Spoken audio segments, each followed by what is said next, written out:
भगवद गीता का प्रथम अध्याय कुरुक्षेत्र के युद्ध स्थल में सैन्य निरीक्षण। भगवद गीता एक बहुपठित आस्तिक विज्ञान है जो गीता महात्म्य में सार रूप में दिया हुआ है। इसमें यह उल्लेख है कि मनुष्य को चाहिए कि वह श्री कृष्ण के भक्त की सहायता से सर्वेक्षण करते हुए भगवद गीता का अध्ययन करे और स्वार्थ प्रेरित व्याख्याओं के बिना उसे समझने का प्रयास करे। अर्जुन ने जिस प्रकार से साक्षात भगवान श्री कृष्ण से गीता सुनी और उसका उपदेश ग्रहण किया, इसी प्रकार से स्पष्ट अनुभूति का उदाहरण भगवद गीता में ही है। यदि उसी गुरु परंपरा से निजी स्वार्थ से प्रेरित हुए बिना किसी को भगवद गीता समझने का सौभाग्य प्राप्त होता है तो वह समस्त वैदिक ज्ञान तथा विश्व के समस्त शास्त्रों के अध्ययन को पीछे छोड़ देता है।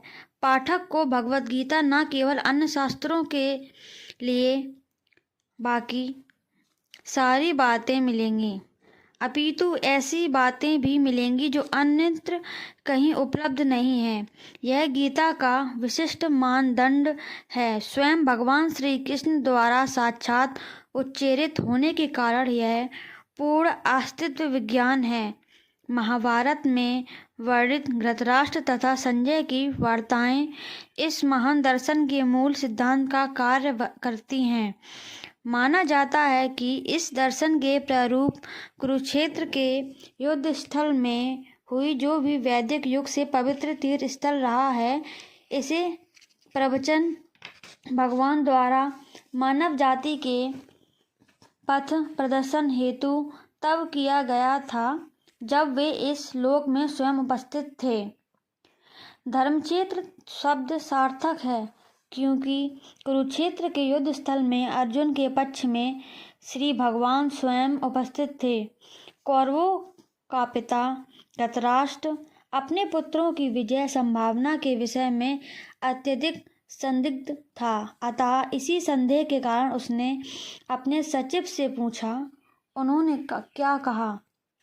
वह आश्चर्य था कि उसके पुत्र तथा उसके छोटे भाई पांडु के पुत्र कुरुक्षेत्र की युद्ध भूमि में निर्णयात्मक संग्राम के लिए एकत्र हुए हैं। फिर भी उसकी जिज्ञासा सार्थक है। वह नहीं चाहता था कि भाइयों में कोई समझौता हो, अतः वह युद्ध भूमि में अपने पुत्रों की नियति के विषय में आश्वस्त होना चाह रहा था, क्योंकि इस युद्ध को कुरुक्षेत्र में लड़ा जाना था, जिसका उल्लेख वेदों में स्वर्ग के निवासियों के लिए भी तीर्थ स्थल के रूप में हुआ है। अतः धृतराष्ट्र अत्यंत भयभीत था कि इस पवित्र स्थल का युद्ध के परिणाम पर न जाने कैसा प्रभाव पड़े। उसे भलीभांति ज्ञात था कि इसका प्रभाव अर्जुन तथा पांडु के अन्य पुत्रों पर अत्यंत अनुकूल पड़ेगा, क्योंकि भगवान से भी सभी पुण्यात्मक थे।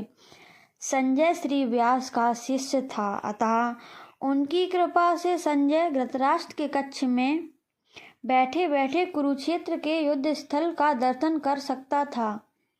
इसलिए धृतराष्ट्र ने उससे युद्ध स्थल की स्थिति के विषय में पूछा।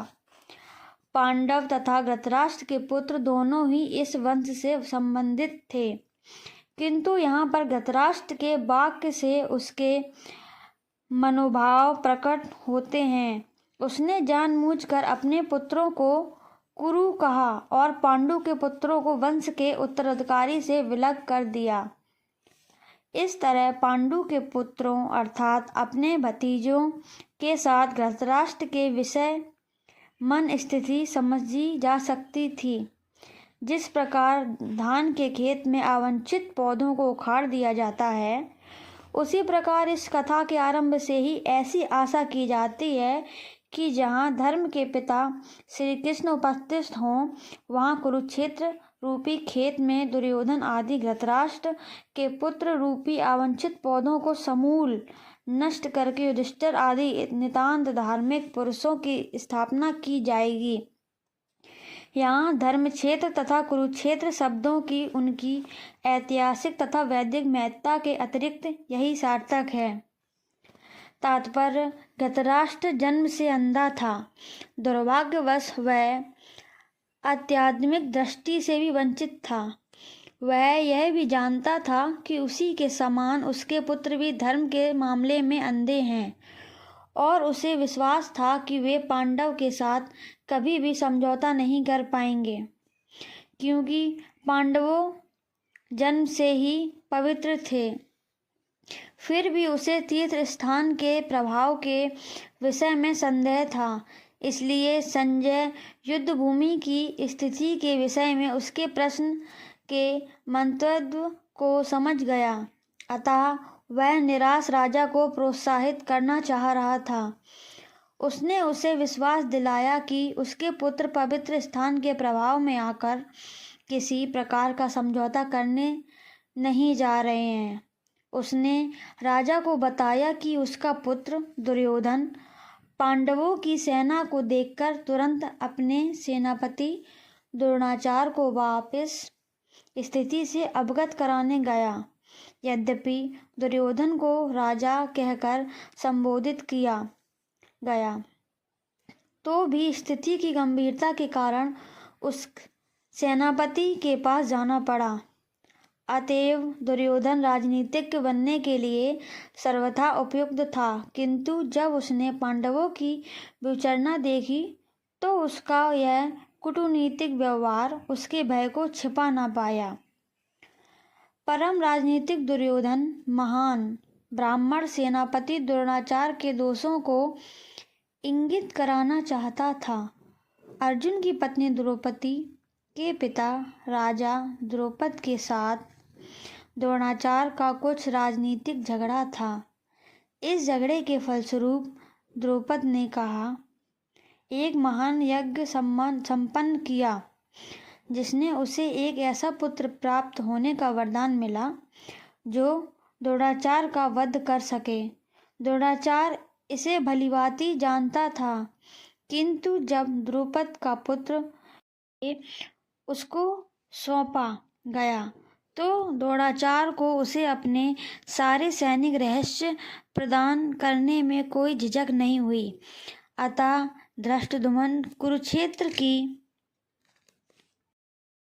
युद्ध भूमि में पांडवों का पक्ष ले रहा था, और उसने द्रोणाचार्य से जो कला सीखी थी उसी के आधार पर उसने यह विचारणा की थी। दुर्योधन ने द्रोणाचार्य की इस दुर्बलता की ओर इंगित किया, जिससे वह यह युद्ध सजग रहे और समझौता न करे।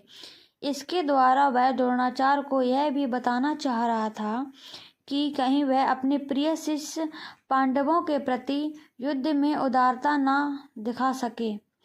विशेष रूप से अर्जुन उसका अत्यंत प्रिय एवं तेजस्वी शिष्य था। दुर्योधन ने यह भी चेतावनी दी कि युद्ध में इस प्रकार की उदारता से हार हो सकती है। यद्यपि युद्ध कला में द्रोणाचार्य की महान शक्ति के समक्ष धृष्टद्युम्न महत्वपूर्ण बाधक नहीं था, किंतु ऐसे अनेक योद्धा थे जिसने भय था दुर्योधन इन्हें विजय पथ में अत्यंत बाधक बताता है, क्योंकि इसमें प्रत्येक योद्धा भीम तथा अर्जुन के समान दुर्यज्ञ था। उसे भीम तथा अर्जुन के बल का ज्ञान था, इसलिए वह अन्यों की तुलना इन दोनों से करता था।